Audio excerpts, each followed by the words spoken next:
Khulai paibasingna athingba pibadagi More town da lairamba miyamna haukiba matam kiyagi mamangdagi bot thadaba phangdana laki adubu handak pangthokkodariba Lok Sabha mikhal asida bot thadaba phanglagani khanbada nungaiba phawi haina Ideal Girls College ta hangliba relief camp ta lairiba More dagi lanjennarakhiba miyamna phongdoktaragni hiramasigi matangda SKTV news ki akhannaba pawdam ama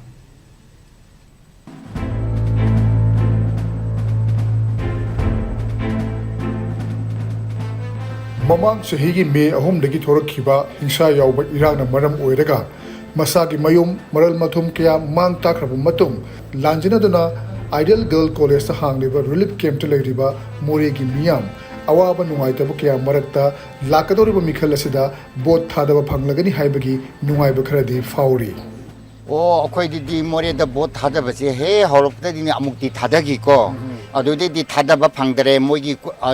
moigi leiribodo moigi kuki naharon mayamduna khaida naharo do kai hondor bot thadara no ipa nungai na potharo haidna khoi bot am bot thadaba phangakti sidi ai singna haini ahamba horakpada ko amurak umba dadi phajana dum preng oina akoi apama dum changa dum thadarameba akon ba ani ahum lak sorakpada di ko thadaba sapa matamda koi botar gi kaino se leiramdeba thadaba changre kanana changino to isana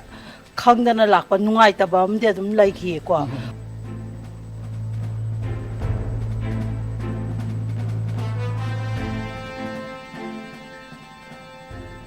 nangai thadaba phangakta thadaba gi rai lama laiba si mukti harawoti laiba kangba punchi sida adam thadaro no akoi loi thadarage na haire akoi adai lakai mi gena simi gena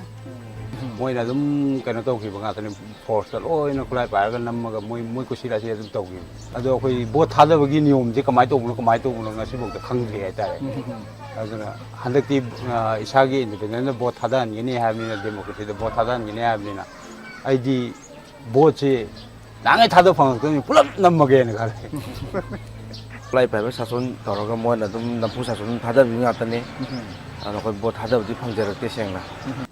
Amaromda ayit apan yaudana mikhalgi bot thadaba phanglagani haibagi nungaiba khara faurabasu Outer Manipur Parliamentary Constituency da kana mirep oiribagi haiba khangba ngamdabana karamba mirepta masagi hak sinagadagi khanbada chamamnaba faudabasu natri hoi nungaiba di phause senai kanda adu kinidi to kana no masa khailu khangdribu Outer gi oina haitare ko kinidi to kana no khangjidri ko leida laga no muta kamai to no khot no hangbira bu khot pira balai tamni no khona masak ju khang de tare leiri be mirep sing se kana no khangbibra adudi khangde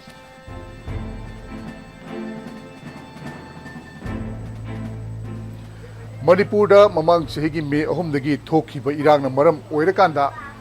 India amadi Myanmar gi thangnaba sarukta leiriba Manipur gi town ama oiriba More da leirema miyam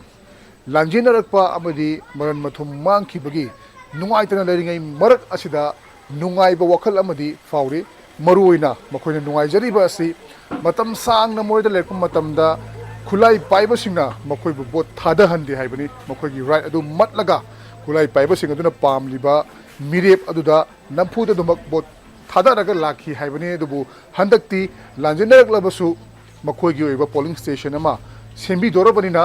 hairiba mikhal asida bot thadaba phanglagani haibagi nungaiba asine adubu hojik leiriba Manipugi fibam asida bot khombagi thabak paksana pangthoktaba amadi Manipurgi outer gi oiba mirep sing asi kana no haibadu leiriba miyamna khangdaba maruoina relief camp ase leiriba miyamna Outer Manipur Parliamentary Constituency da karamba mirep sing bot lep libagi haibadu khangdabana karamba mirepta karamba agenda da bot pigidoribano haibasi makhoigi oina yamna chawba wahang moide outer gi mikhal pangthokadaba matam kharasu wali maram aduna leiriba mirep sing asina relief camp sing asida lakadra la oidabra haibasi ngainaba tari adumakpu relief camp da leiriba miyam thinoriba awaba sing asi makhoigi mihut oirakadaba outer gi MP aduna sungsoi soidana maki address torokadaba yengsilakadaba maramna bot mamangdasu ori phibamasi yengsinbagi tangai fadaba lede SKTV news kidamak